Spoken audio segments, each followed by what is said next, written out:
entrepreneurs. I'm your host, June Middleton.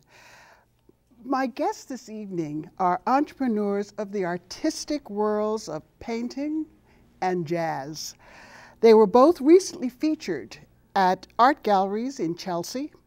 The very talented and gifted artist Nick Savides had an outstanding show at the Nabi Gallery in Chelsea.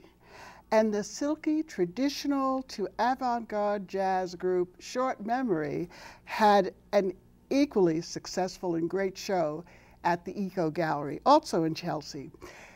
Their talents were very appropriately exhibited in art galleries, and you wouldn't think that would be the case, but it was. And I am very pleased and delighted to introduce to you Nick Savides, and who is a really accomplished artist, and the jazz trio, Short Memory. Welcome to the show. I am really happy to have you all as my guests this evening. It's because I'm a lover of art, and everyone knows a great lover of jazz. Nick, when I came to your show at the Nabi Gallery, I could feel the influence of music. Both classical and jazz in your paintings. In fact, the New York Chamber Virtuosi, I believe, performed in a surrounding that exhibited and really enhanced your New York-Paris show. That's right. When did you know that you wanted to paint? I think as a child. My mother was an amateur painter, and she taught me. I was like 3 years old, I think, when I painted my first painting. So this is a long time. Oh, that was a nice, messy household. But I didn't really think of it as a career choice until I went to college, studied painting. I majored in fine arts. Where was that? At Brandeis University. Mm-hmm. Mm-hmm, mm-hmm.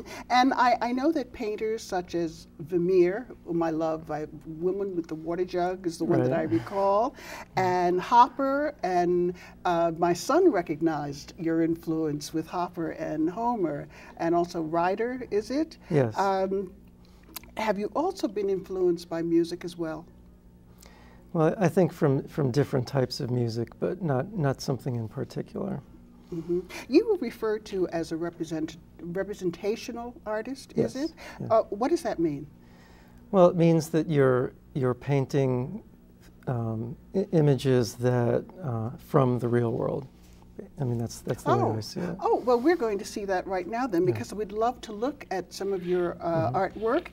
And if you could please, as they come up on the screen, you'll tell us something about each one, because I know that your paintings tell a story. Yes.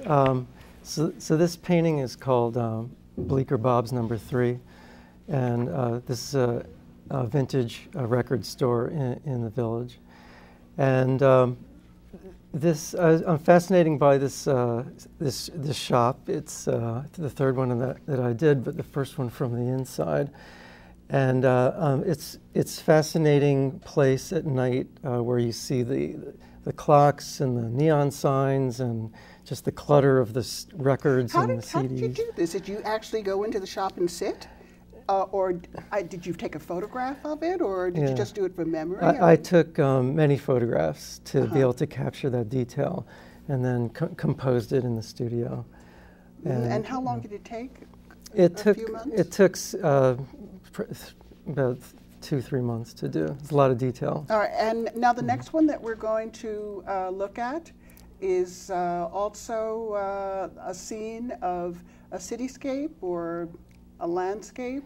Yes, this is actually downtown Manhattan, and what it is you're at One Liberty Plaza looking across Ground Zero to the World Financial Center, and it's called Rising.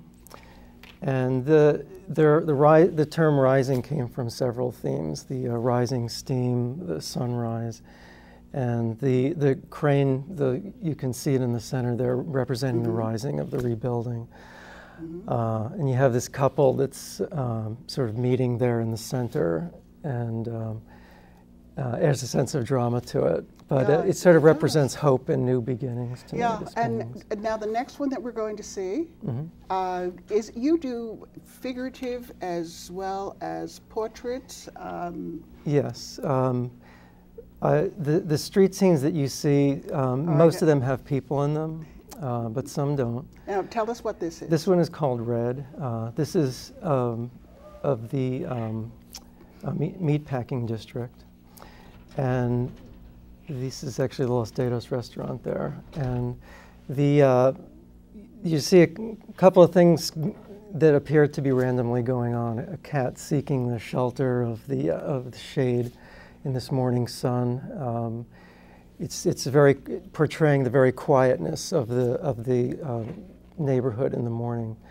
A couple making out behind a door that you can. We can't see them. You can sort of make out, and then a woman that's. If you follow the diagonals, they point to a woman that's sort of running away, and in a way. Is she running away from the couple? It's. Well, she's Does running she away know from one of the people. She's running away from you, actually. Okay. Now the next one, I know that you have been. You have incredible detail in your artwork. Is this a particular school of art? It's the representational art. I wouldn't think of it as a particular school. Mm-hmm. And what is this called? This is called Pastis, named after the restaurant in the meatpacking district. Mm-hmm. And again, the sort of quiet morning where everything is kind of still, but it's a kind of a celebration of color in a way. Mm-hmm. It's very bright and cheerful. And then a woman just sitting in the shade, kind of totally absorbed in what she's doing there. So it has this kind of light quiet and color sense too. and detail in your artwork, Mm-hmm. which is, I mean, it just sort of takes us into the feeling of music. Yeah. And what did we see? 5? Let's take a look at this last one. Okay. What is this that we're looking at? Okay, this is called Meatpacking District, and it's also portraying that early morning where everything is very still. And of course, the stillness is broken up by this pigeon that's taking flight in this kind of dramatic spotlit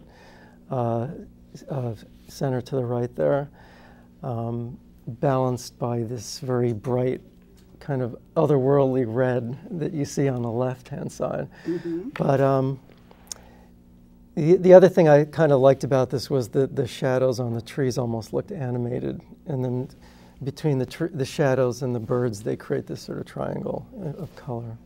Well, if you don't mind, I'd like to fly off into the inspiration of music with this last piece, and we'll look at more in a while.